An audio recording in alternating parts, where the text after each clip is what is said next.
Sciences, technologies et expériences, c'est la Minute IA de Fentech, votre rendez-vous scientifique hebdomadaire qui aborde toutes les différentes thématiques de l'intelligence artificielle. Si tout se passe comme prévu, l'IA Act devrait entrer en vigueur en 2024. Il a d'ores et déjà été établi une pyramide des risques de l'IA, autour de laquelle l'IA Act va s'articuler. Pour rappel, cette pyramide est divisée en 4 parties. Les IA à risque minimal ou zéro, à risque de transparence, à haut risque et à risque inacceptable, en sachant également que les IA développées pour l'armée ne sont pas concernées. La catégorie inacceptable sera tout simplement interdite. Cela inclut par exemple le social scoring ou l'identification biométrique à distance dans les espaces publics. La catégorie à risque minime sera autorisée sans restriction.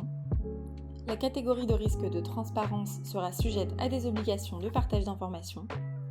Toute la subtilité de la législation s'oriente donc vers la catégorie à haut risque. Cette catégorie englobe les risques potentiels pour la santé, la sécurité et les droits fondamentaux. Des règles immuables lui sont imposées, notamment l'exigence d'une haute qualité sur la formation, la validation et le testing de la donnée, une documentation technique traçable et auditable, la transparence d'informations pour les utilisateurs sur les capacités et limitations de l'IA, la supervision humaine par des mesures implémentées dans la solution ou par les utilisateurs lors de l'usage de la solution, et bien sûr s'assurer de la robustesse, fiabilité et cybersécurité de la solution.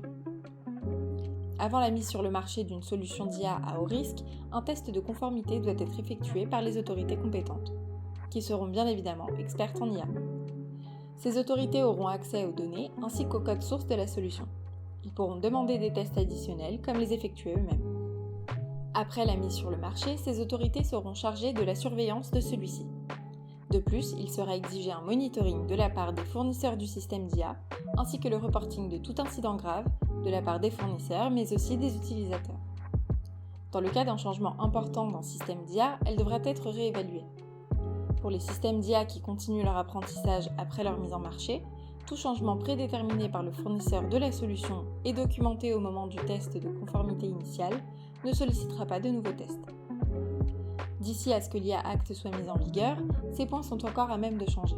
Mais cela nous donne déjà une idée des points importants et du niveau de sérieux accordé à la législation des systèmes d'IA en Europe.